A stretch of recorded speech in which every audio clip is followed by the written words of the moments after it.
So you got the girl. The baby's here. The joy has filled the room in your life. In between you learning about fatherhood and family and how to balance all that, don't you wish that there was a way to have guaranteed victory, uh, a cheat code, if you will?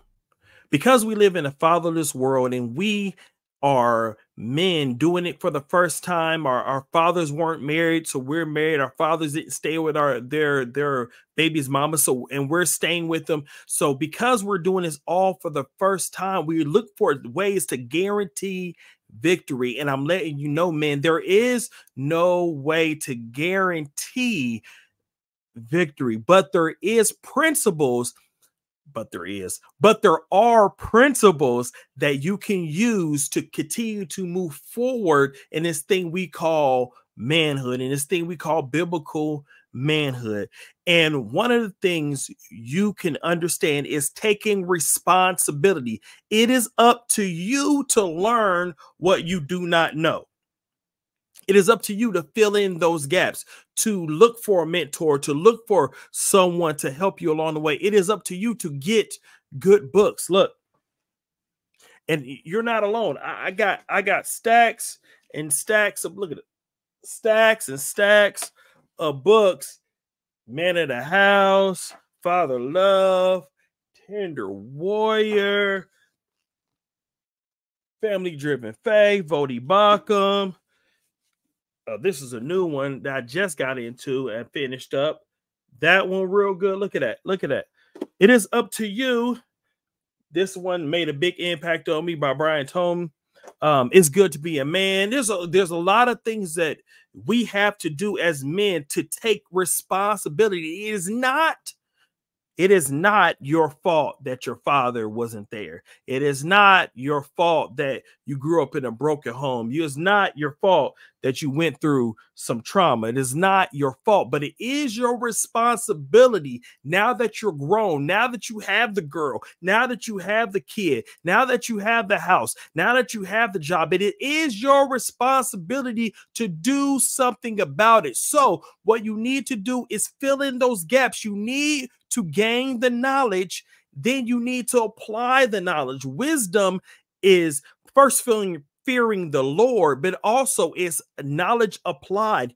You have to apply the things that you have read. You have to apply the things that you have heard. You have to see and experience things and feel them and touch them and mess up and fall down and get up and fall forward. So that's one principle you have to do as a man, as a father, because there is no cheat codes. So one of the principles is you have to take responsibility. You are responsible for your growth as a man. You are responsible for your growth as a father. You are responsible. So I need you to take that responsibility and do something with it. Do something, read some books, listen to sermons, find some men around to bounce ideas off of. Get out of your flipping head and go talk to someone about what you're feeling and how you need to take responsibility. You have the responsibility to take charge of your growth as a man. Principle number 2 is you cannot do this alone. Manhood grows around other men. So as long as you're taking responsibility, make sure that you are finding yourself with men who are also taking responsibility for their growth as biblical men, as growth as fathers, growth as husbands. You are who you hang around with. Birds of a feather really do flock together. So if you want to be a man that grows, that a man that his wife loves and honors and respects, you want to be the type of man that your daughter wants to marry and she wants to look up to and say, I want my husband to be just like that. You want to be around other men that act just like that. You cannot grow as a man by yourself. You have to have other men around you to spur you along in the gospel and to spur you along in doing the right things, to congratulate you when you're doing hero stuff, to congratulate you when you're doing the right, when you go to the baseball game, the soccer game, all that, to congratulate you, to teach you skills. All you have to be around men to help you along the way. And the final principle, I want you to understand, there are no cheat codes. There are no, it is not a perfect way of doing this biblical masculinity thing beyond just submitting yourself to the Lord. But the principles there that are before you are to guide you. They're like a compass. They'll point you in the direction you want to go, but there is no map made. I learned that from the book. It's called It's Good to Be a Man by Michael Foster and Dominic Tennant. There is no map of, okay, when you get to this point and you have a 13-year-old son, you make a left-hand turn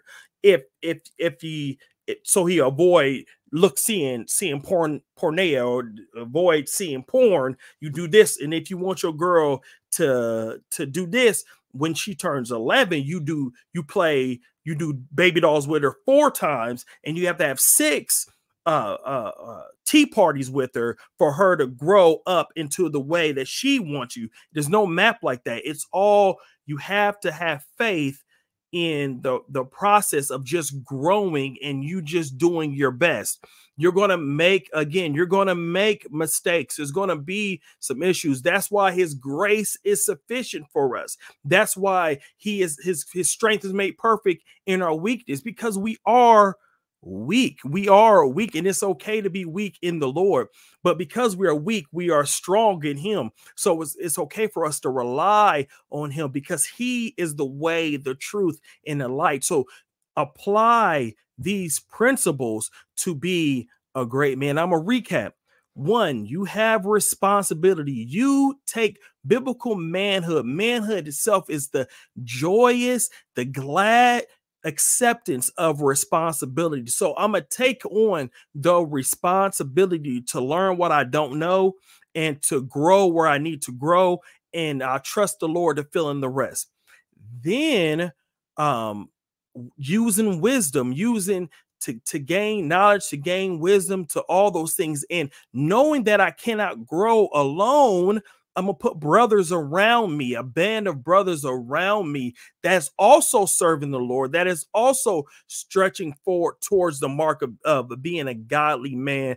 And then they will strengthen me. They'll put their shields around me. They'll walk the mountain with me. So I have a brother at arms that understands that you can drop your shield and sword with and kind of talk to. You need those men around. And finally, you need to understand that there is no cheat code. There's a compass and there's principles. And I'm only talking about 3 principles today, but there's a compass and there's principles, and we're supposed to have faith and just take steps forward, take risks, taking a chance. In the Bible and in Genesis, God gave Adam a job. He dropped him right in the middle of the garden and he told him to subdue. Just go ahead and do it. He didn't tell him, hey, here's a tool. Here's the tools to use. There's an axe. Here you go. Take this. He said, go and subdue. Go and have dominion. Go and rule. So the garden was a place that he had to work, but the outside of the garden was probably wilderness. And you think about it, he had to make tools. He had to do all these things to create and subdue. We have to do the same thing. Men, we are called. It is our duty. It is our duty to go out and subdue.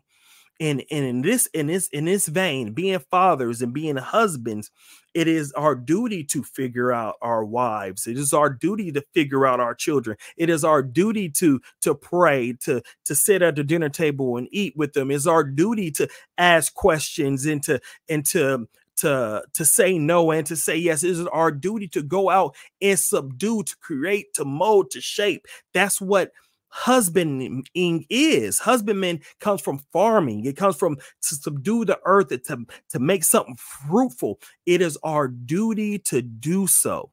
And I'm telling you, there is no perfect way. There's principles, but there is no perfect way to do it. All we can do is rely on Jesus. Men, there is no cheat code.